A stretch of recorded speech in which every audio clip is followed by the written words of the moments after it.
Chapter 12. The Catastrophe. I was left alone.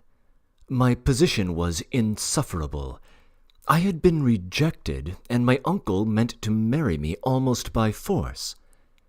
I was perplexed and lost in a tangle of ideas. Mizintchikov and his proposition was not absent from my mind for an instant. At all costs, uncle must be saved. I even thought of going to look for Mizintchikov and telling him all about it. But where had my uncle gone, though?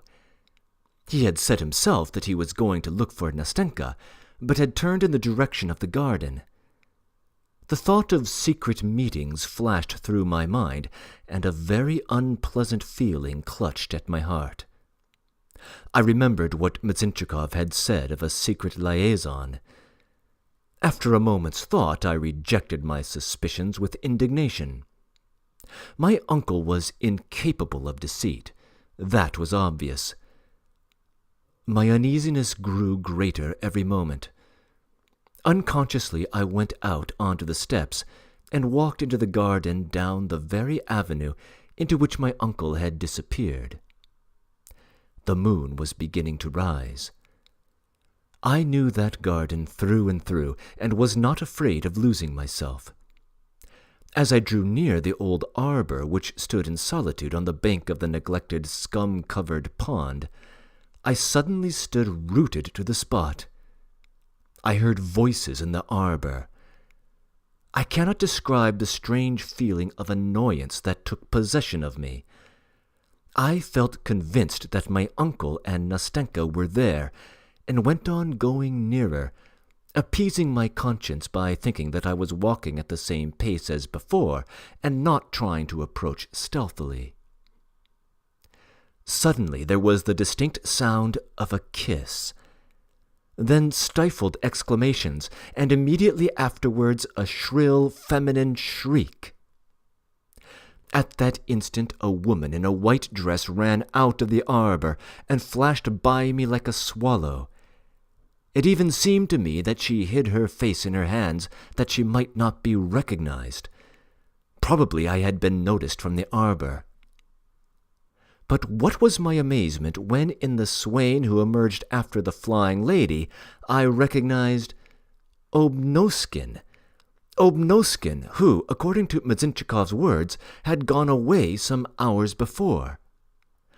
Obnoskin, on his side, was greatly confused when he saw me. All his impudence vanished instantly. "Excuse me, but I did not in the least expect to meet you," he brought out, smiling and hesitating. "Nor I you," I answered ironically, "especially as I heard you had already gone away." "No, it was just... I went a little on the way with my mother. But may I appeal to you as an absolutely honorable man?" "What about?" "There are cases, and you will agree yourself that it is so, when a truly honorable man is forced to appeal to the highest sense of honor of another truly honorable man. I hope you understand me." "Do not hope. I understand absolutely nothing." "You saw the lady who was here with me in the arbor?" "I saw her, but I did not recognize her." "Ah, you did not recognize her. That lady I shall shortly call my wife." "I congratulate you. But in what way can I be of use to you?" "Only in one way, by keeping it a dead secret that you have seen me with that lady." "Who can she be?" I wondered. "Surely not—" "I really don't know," I answered Obnoskin. "I hope that you will excuse me for not being able to promise." "Yes, please, for God's sake," Obnoskin besought me.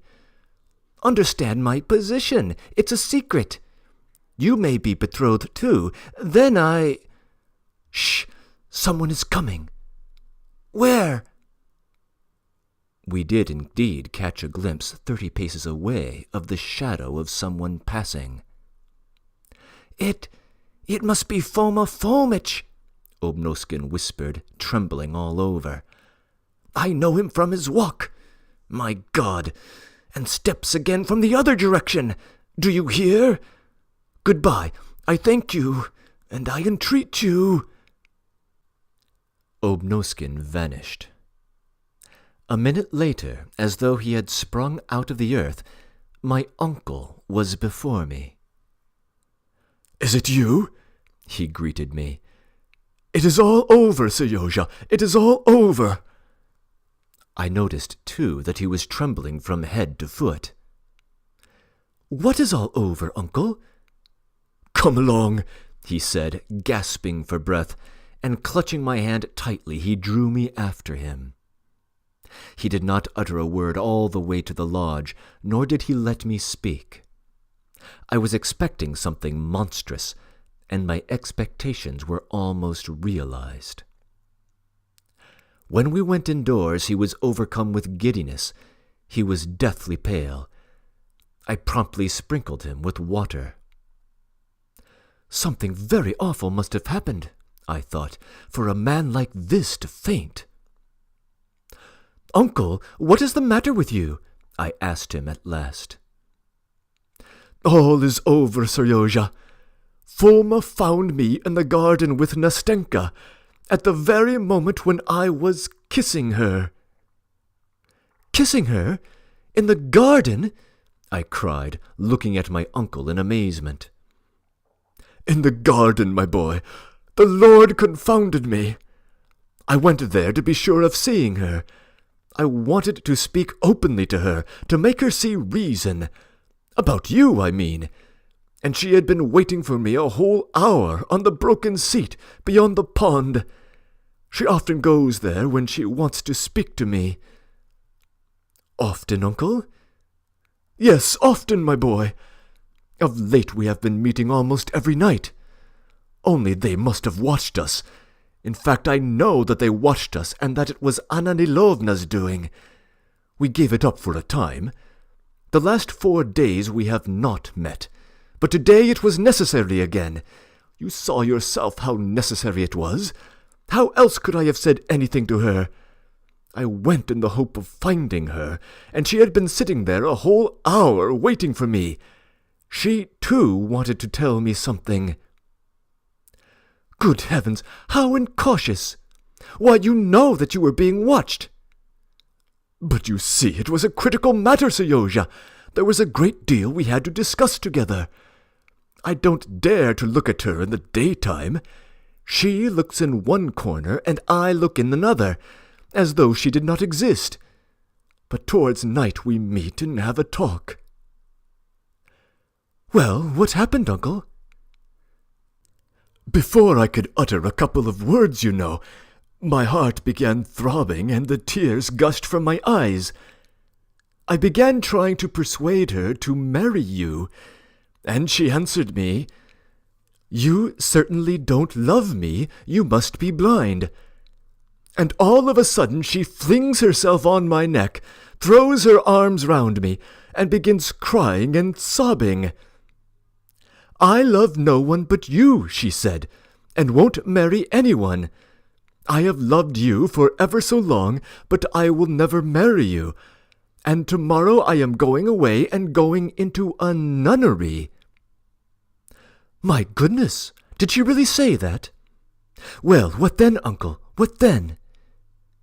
I looked up, and there was Foma facing us. And where had he sprung from? Could he have been sitting behind a bush and waiting for some such lapse? The scoundrel!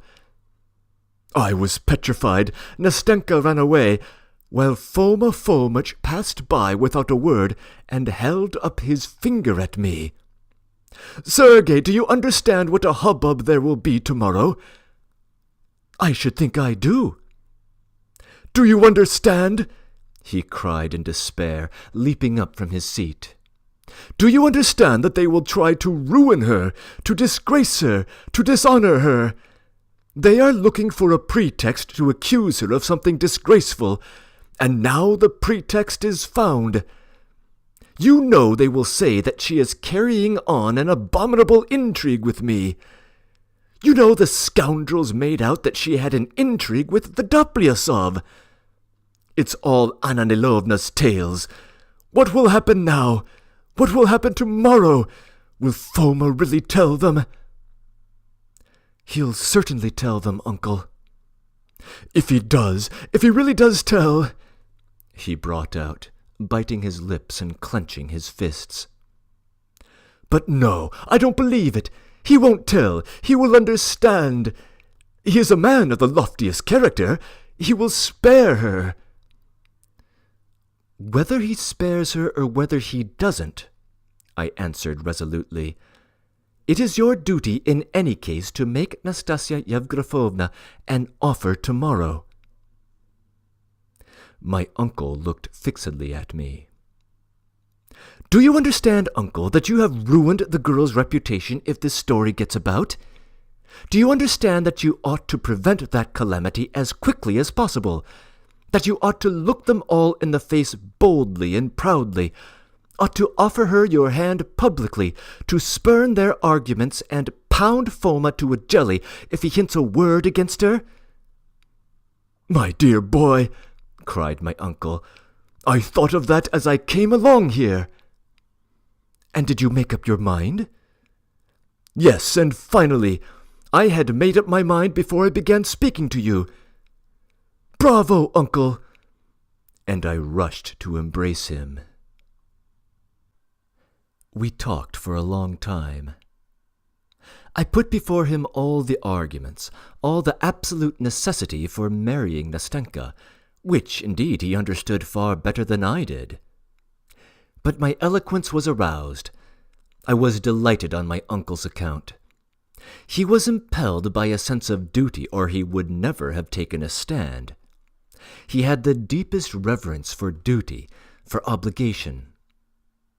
But in spite of that, I was quite unable to imagine how things would be settled. I knew and blindly believed that nothing would induce my uncle to fall short of what he had once recognized as his duty, but yet I could not believe that he would have the strength to stand against his household. And so I did my utmost to incite him and urge him on, and set to work with all the fervor of youth. "The more so," I said, "as now everything is settled and your last doubts have vanished. What you did not expect, though in reality everyone else saw it, and everyone noticed it before you did, has happened. Nastasia Yevgrafovna loves you. Surely," I cried, "you will not let that pure love be turned into shame and disgrace for her?" "Never! But, my dear boy, can I really be going to be so happy?" cried my uncle, throwing himself on my neck. "And how is it she loves me? And what for? What for? It seems to me there is nothing in me likely to... I am an old man compared to her. I certainly did not expect it. My angel, my angel. Listen, Seryozha, you asked me this evening whether I were not in love with her. Had you any idea?" "All I saw, Uncle, was that you love her as much as anyone can love. You love her, and at the same time you don't know it yourself. Upon my word. You invite me, you want to marry me to her solely in order that she may become your niece, and so you may have her always with you." "But you do forgive me, Sergei?" "Oh, Uncle!" And he embraced me again.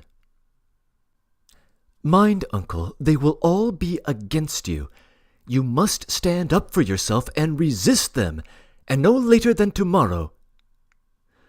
Yes, tomorrow," he repeated somewhat pensively. "And you know we must attack the business with manliness, with true nobility of soul, with strength of will. Yes, with strength of will. Don't be frightened, Uncle." "I am not frightened, Seryozha." There's one thing I don't know how to begin, how to proceed." "Don't think about it, uncle. Tomorrow will settle everything. Set your mind at rest for today. The more you think, the worse it will be. And if Foma begins, kick him out of the house at once and pound him to a jelly." "And can't we avoid kicking him out? What I have decided, my boy, is this. Tomorrow I shall go to him early, at dawn. I shall tell him all about it, just as I have told you here. Surely he cannot but understand me. He is a high-minded man, the most high-minded of men. But I tell you what does worry me. What if Mamma speaks to Tatiana Ivanovna today of the offer to be made to her tomorrow? That would be unlucky, wouldn't it?" "Don't worry yourself about Tatiana Ivanovna, uncle." And I told him about the scene in the arbor with Obnoskin. My uncle was extremely surprised. I did not say a word about Mizintchikov. "A fantastical person, a really fantastical person," he cried. "Poor thing! They ingratiate themselves with her and try to take advantage of her simplicity. Was it really Obnoskin? But you know he has gone away. Strange, awfully strange. I am astonished, Seryozha. We must look into it tomorrow and take steps. But are you perfectly certain that it was Tatiana Ivanovna?" I answered that I had not seen her face, but for certain reasons I was positive that it was Tatiana Ivanovna. Wasn't it a little intrigue with one of the servant girls, and you fancied it was Tatiana Ivanovna? Wasn't it Dasha, the gardener's daughter?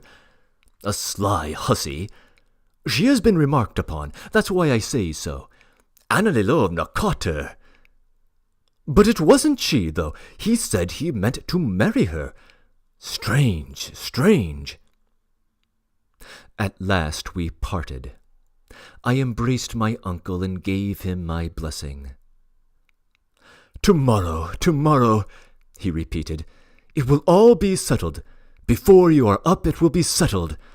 I shall go to Foma and take a chivalrous line. I will speak frankly as I would to my own brother. I will lay bare the inmost recesses of my heart. Goodbye, Seryozha. You go to bed. You are tired. But I am sure I shan't shut my eyes all night. He went away. I went to bed at once, tired out and utterly exhausted. It had been a hard day. My nerves were overwrought, and before I fell really asleep, I kept starting and waking up again. But strange as my impressions were on going off to sleep, the strangest of them was as nothing beside the queerness of my awakening next morning.